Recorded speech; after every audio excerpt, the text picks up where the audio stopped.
Good evening. Thanks for joining us. A Manitoba woman says she was the victim of a nightmarish medical mistake. She woke up just before surgeons began making an incision, but she couldn't stop the procedure from going forward. CTV's Jon Hendricks has more on what happened and what patients can do if things go wrong. Imagine being wheeled into surgery, then being in the operating room, unable to move, yet fully aware of everything going on around you.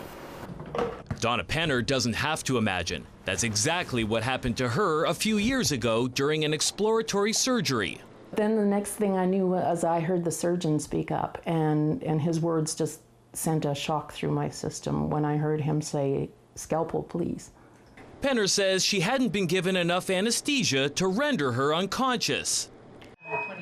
So she was forced to endure the entire surgery, conscious and aware, yet unable to open her eyes, move, or cry out for help. I had no choice but to lay there and feel all the cutting. Anesthesiologist Dr. Eric Jacobson says incidents like the one described by Donna Penner are exceedingly rare.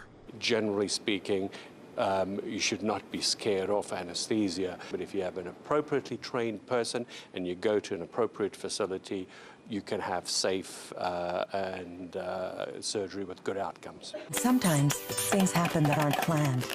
If a serious error is made, the Manitoba Institute for Patient Safety says there are provincially legislated procedures that must be followed. There's something called a disclosure record.